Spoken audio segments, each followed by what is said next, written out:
Hey there, this is Natalie, and with ReZero Season 2 close to its end now, I wanted to take a look at who the strongest characters in the series are at this point. Sorting the characters is actually a lot more complicated than it was for Season 1, where author Tape Nagatsky did, in a Q&A, rank the characters based on who would be able to solo the White Whale, giving us a fairly definitive measure of their strength. However, with Season 2, which covers Arc 4 of the ReZero story, a lot of characters are introduced who are strong due to powers and authorities that we don't completely understand yet, like Pandora and Hector. And there are also characters like Emilia and Garfiel who have the potential to become among the strongest in the series, but who we have to take at the point of their development that they're at now. There are also those who have a lot of strength under certain conditions, but are often nerfed by their circumstances, like Beatrice and Ram. I actually think it's impossible to make a definitive power ranking of the characters who play a big part or are introduced in Season 2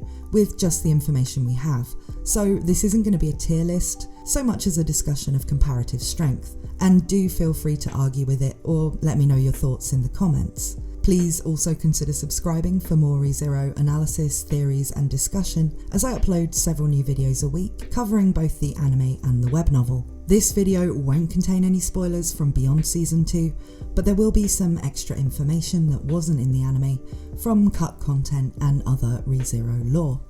So let's start with the easiest one, which is actually the highest rank, the strongest character who appears in Season 2, and that is easily the Witch of Envy. Satella and the Witch of Envy are actually separate personalities, which is something that was cut from the anime, but in the novels is explained to Subaru when Satella appears at the witch's tea party. I have a cut content video for Season 2 episode 13 that tells you exactly what happened in that scene from the web novel if you want more information about that. While Subaru learning this was cut from the anime, it's almost certainly still in the anime canon that Satella and the Witch of Envy are separate personas. Yet we don't necessarily know which one is responsible for which events, and we also really have to consider them as one entity when it comes to their strength, because while what they may want to do could be different, they should really have access to the same powers.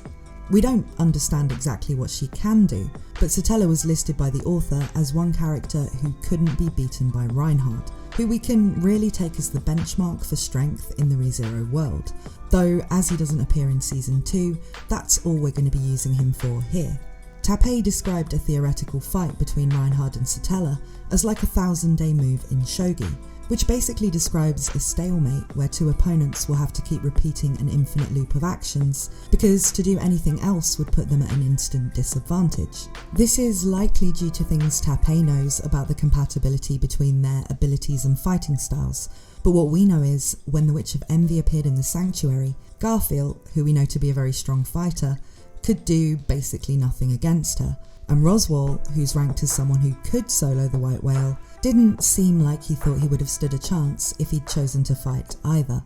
So next, let's look at the one character who can at least hold off Satella a bit in Arc 4, and that's the strongest of the Tea Party witches, Sekhmet. Tape has said that Sekhmet is easily the strongest of the 6 witches inside Echidna's domain, and would be the last one standing if they all had a fight, with no difficulty at all. In the web novel version of Arc 4, there is a fight between Satella and Sekhmet at the end of Subaru's Trial of the Past, which takes place in Subaru's old classroom. It's a cool scene that was unfortunately cut from the light novel, and therefore the anime. It isn't really clear how close to their true strength the witches are inside Echidna's dream citadel, or how serious either Sekhmet or Satella gets here, but it's an indicator that Sekhmet isn't to be taken lightly. However, while we know Sekhmet is the strongest of these 6 witches, we don't really know much about what she can actually do in terms of her authority, and she also isn't really alive, unlike Satella, who's sealed but not dead. But does Sekhmet being the strongest witch aside from Satella make her the second strongest person we have information to rank in Season 2? Actually, no, that would be Regulus. Regulus is stated by Tape to be by far the strongest of the Sin archbishops, and can also beat all of the Tea Party witches.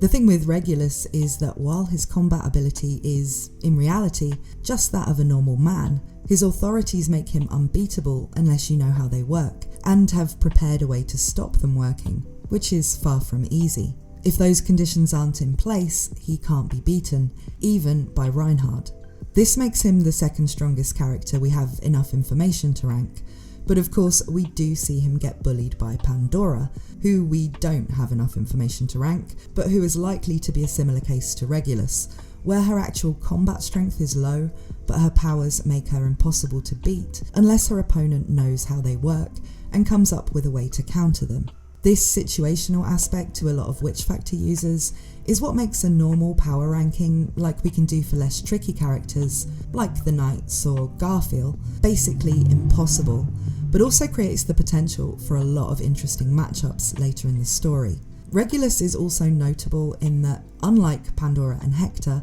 we know from Season 2 Episode 1 that he's definitely alive, and he's already involving himself with the main plot, so he's a significant threat at the current point in the story. The other witches, besides Echidna, who I'll get onto, are kind of hard to judge, because we don't see them much in Season 2, and the ones we do get a good sense of the powers of are still hard to gauge the potential of in a fight. Minerva, for instance, can't damage her opponent because she heals the people she hits, but her healing causes natural disasters, so her presence on a big enough battlefield could mean all of the combatants survive in full health, but thousands of other people die in the resulting earthquakes. And yes, Minerva does know this, but she still heals everybody she sees anyway, because her strong emotions as the Witch of Wrath means she has no rationality about it, and this makes her extremely dangerous. It's hard to rank someone like that, because a fight with her would be so abnormal.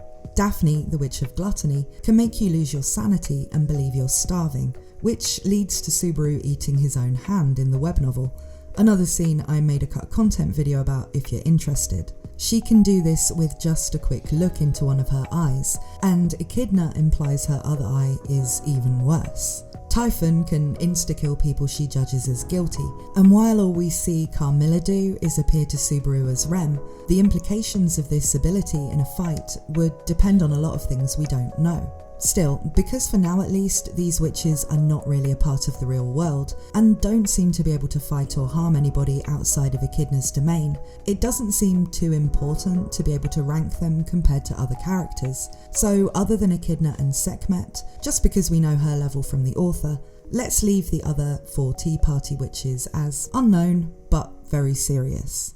Hector is another character we know far too little about to really speculate for, and we also don't know if he's even alive, given we only see him in memories from 400 years ago. You would think if he was human, and we actually don't know his race, he would be long dead, but given Regulus still looks the same as he did 100 years ago, all bets are off about human lifespan once mysterious authorities become involved, which can extend people's lives in all kinds of tricky ways. We do know Hector was strong enough to make Echidna take extreme emergency measures, like using Ryuzu to activate the barrier around the sanctuary, and that a younger Roswaal was no match for him at all. We don't know the result of the beef between Hector and Echidna, including whether or not he was actually the cause of her death, and we also don't know for sure what the connection between him and the current Roswaal is. But strength-wise, by Echidna and Roswaal's response to him, we can tell he's up in the top ranks, though where he would compare to people like Regulus and Pandora is still impossible to say. So the last remaining witch-related character, before I get to the Emilia faction, is Echidna herself. She's actually just as complicated to rank as characters we know hardly anything about, even though she has a fair amount of screen time, because there are a few things to take into consideration. One is that the Echidna we see in the trials and the Tea Party is confirmed by the author to be a separate entity from the Echidna who lived 400 years ago, and whose body Emilia finds in the tomb. The Echidna of 400 years ago would seem not to be a strong combatant, based on the Hector incident, but we don't really know what Echidna's Authority of Greed does, and we know she was adept enough at magic to both teach Roswaal and to create spirits as powerful as Beatrice and Puck. She also created the Tome of Wisdom, and so if knowledge is power, she would have the edge even over characters with serious strategic advantages like Subaru. She doesn't seem like she'd fare well in a straight-up physical fight, but she can certainly invent weapons and defences for herself, and shouldn't be taken lightly if she has the opportunity to prepare. Tea Party Echidna, or Omega to those in the know, does seem like a nerfed version of the original Echidna, but with Echidna it's really the fact that she's confirmed to be the most intelligent person in the ReZero world that makes her strong, and this intelligence seems to be present in any form of her. I did say she was the last witch-related character, and that's because I'm not going to go into Lebat and Kaitos here. He did appear in episode 1, but since I can't really say anything about his abilities or combat strength without spoilers, I'm gonna leave him out. Just note that he's included in the category of Sin Archbishops, and they're all weaker than Regulus. I'm also not going into Juice, because he was killed in season 1, so his strength is no longer relevant. So let's move on to the Emilia faction, and then their opponents in season 2 like Elsa, Melee and Roswaal. The strongest fighters in the Emilia camp as of the end of season 2 are Emilia and Garfiel. Garfiel is already extremely strong as of arc 4, but he's largely untested, with the only 2 serious opponents we see him fight being Satella in one loop, who completely obliterates him, and Elsa, who he defeats in a close fight. Tappei has said that Elsa gets stronger the stronger her opponent is, so it's kind of hard to use her for scale. The fact that Garfiel was able to kill her but she survived an attack from Reinhard doesn't mean Garfiel could beat Reinhard, for instance, but she is extremely fast and skilled as a fighter. So even discounting the fact she has ridiculous regeneration abilities as a curse doll, being able to stand up against her in a physical fight is probably a stronger indicator of Garfiel's current combat ability than the fact he was able to find a way to permanently destroy her. The thing with Garfiel is that he has almost limitless strength potential, with both the author and in-world characters later in the story saying that he could end up being up there with Reinhard in his future. But where we're judging him as of the end of season 2, he's still only 14 and has spent his whole life in the sanctuary without the opportunity to train with or fight anyone especially strong, and he also doesn't really have mental mastery over his tiger form yet, which is why he lost his self-control in the loop where he killed everyone, despite Garfiel being all about wanting to be strong to protect people. This means that in an overall tier list, we couldn't really confidently say that Garfiel at the end of Arc 4 could beat characters who Tappei ranked high from Season 1, especially those who predominantly use magic and things he doesn't have much experience in dealing with yet, like Roswaal or Puck. But he could probably beat or compare reasonably with other more physical characters from the next level down, like Julius or Wilhelm. Emilia goes through a lot of growth in Season 2, and where she thought she was relatively mediocre in combat without Puck before, she's now regained her memories and awakened to how powerful she actually is, having seen that as a child, it was her who froze the forest. Emilia actually has the biggest mana capacity of anybody in ReZero, according to the author, which means she has the highest potential as a magic user and could become even more powerful than Roswaal, who is currently the strongest mage. She's only just learnt this about herself though, and she will need to spend a lot of time working with magic and her abilities to reach that potential. Emilia is also a spirit arts user, and while she's lost her contract with Puck, she still has her minor spirits, and she can make contracts with other spirits if she forms relationships with them. Add to this that she also has good agility and athletic abilities, and she's already someone with a lot going for her in just about any combat situation. So while she hasn't reached her peak yet, it makes sense that Echidna fears her.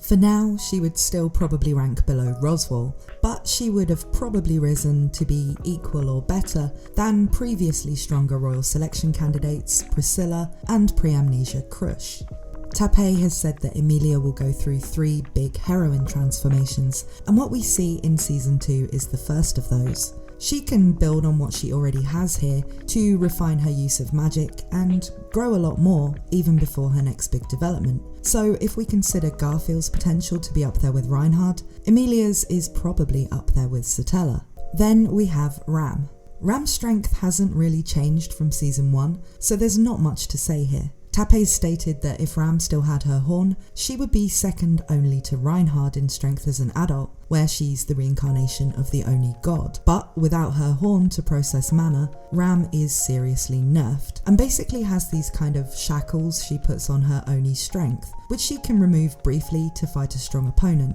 as we see her do against Garfiel, but she can't last for very long like that, and will suffer serious effects from doing it. What we see her use against Garfiel is only a fraction of the strength she can pull out, but it's about as much as she can really risk. And it's really only because of experience and how well she knows Garfiel that she can be a threat to him in a fight at all. Current Ram is unable to defeat Elsa, and so due to the huge amount of nerfing going on with her, she's probably on a par with Frederica strength-wise. Still handy to have on your side, but not currently able to mix it up with the very strongest. Another character similar to Ram in that she can be extremely strong under some conditions, but is heavily nerfed by mana issues, is Beatrice. Beatrice knows yin magic that's been forgotten by the world, where she's been alive for 400 years, and she would have one-hit Elsa if it wasn't for Elsa's, at the time unknown, regeneration ability. As well as being able to use the highest levels of yin magic, allowing her to literally mess with dimensional space, Beatrice has spent 400 years in the Forbidden Library with all of Echidna's books, which means there isn't much she doesn't know when it comes to magic. The downside is Beatrice has to get her mana from other people and stockpile it, and if she hasn't got any, she can't do anything, and this is what stops her being witch level OP. Next we have Subaru. In hand-to-hand combat he's basically a fit but inexperienced average man, and he rates himself as below Otto, simply because Otto has been in a lot more fights with normal people than he has, due to his more dangerous life as a merchant. If we don't count Return by Death, given it's one of the most overpowered abilities in ReZero, but also the most inconvenient, then when it comes to special abilities, Subaru lost the ability to use magic in Season 2, when his gate broke beyond repair, but he also gained the ability to use Invisible Providence.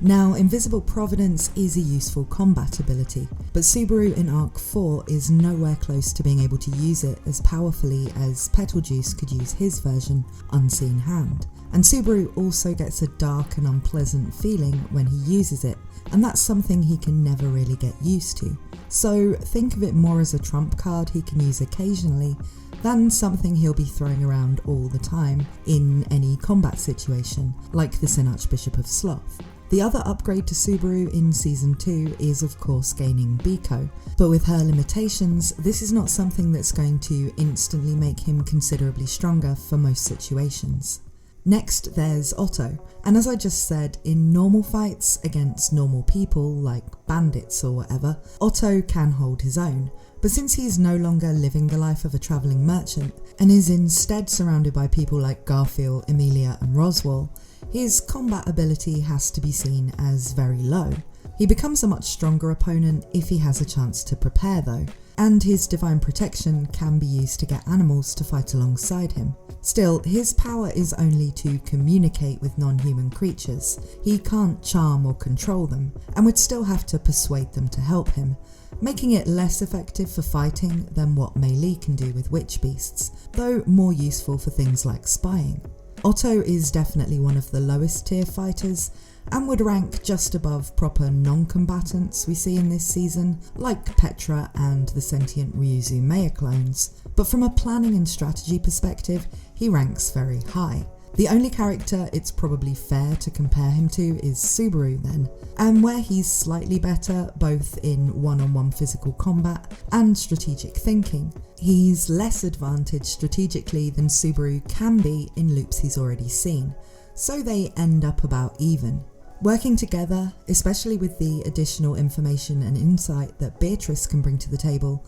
they make a very formidable strategic team who can make good use of the combat strength of Garfiel and Emilia, making the unit they create together as of Season 2 very capable. Now finally I want to get onto the opponents, but the last major character to cover with the Emilia faction is Puck. He's the only character, aside from obviously Rem and Crush, who has become less rather than more powerful than he was in Season 1, where first Roswaal altered Emilia's contract with him so he couldn't come out, and then he himself broke the contract, meaning he can no longer accompany Emilia and come and go. After the events of this arc, Puck will have to go into basically suspended animation until Emilia is able to find a suitable magic stone to contain him, so that she can forge a new contract. In terms of strength, in his Beast of the End form, Puck is one of the characters listed as being able to take down the white whale on his own in Tappé's list for season 1, but he's not going to be able to be involved in things for now, so he basically drops out of the picture. Still, the loss of Puck's strength did lead to a strength gain for Emilia, unlike the loss of Rem as an active member of the team, which actually created a weakness for the faction, where Rem is defenseless but still physically present, so can be targeted and needs to be protected. So, the strongest non-witch or witch cult opponent in this season is Roswaal, and his strength level at the end of season 2 is essentially the same as in season 1, with him being the most powerful magic user in Lagunica.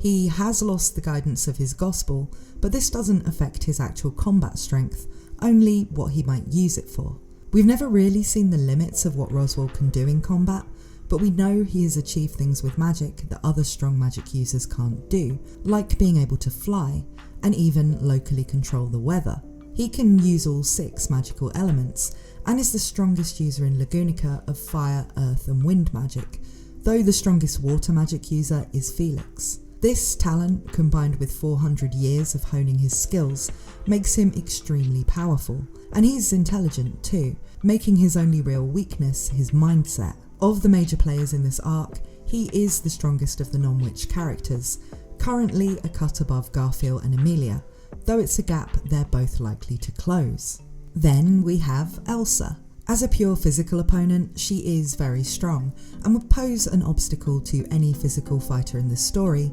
other than Reinhard, who, despite not killing her in season 1, didn't really get all that serious against her. He would probably have to kill her repeatedly to chip away at her regeneration ability, which is something Garfiel had to do in the longer version of the fight in the web novel, but there would be no question of Elsa beating Reinhard, or surviving a fight to the death with him. Because Elsa gets stronger the stronger her opponent is, she can seem like just as good a match for Frederica or Ram as for stronger characters, but her natural supersonic speed and her skill with her blades mean that she will still usually outmatch her opponents. Still, despite very high offensive capabilities and off the charts defensive ones, she's a pure fighter and lacks the versatility of someone like Roswaal who uses magic, so she'd probably sit below him and on a level similar to Garfiel and Emilia. Additionally, if we're taking the end of season 2 as where we're ranking these characters, she's assumed dead. And yes, I personally think she really is dead, so I'm really only including her because it would feel weird to leave her out. She no longer needs a place in the rankings. Finally, we have Mei Li. Physically, she's nothing out of the ordinary, with really only her lifestyle and mindset about killing in dangerous situations making her better equipped for battle than Petra, but she does have the ability to tame and control witch beasts, including some very strong ones like the Guilty Law. As I said before, her ability isn't just a witch beast equivalent of Otto's divine protection, as the witch beast she's compatible with like her and will bend to her will, rather than just being able to talk to her.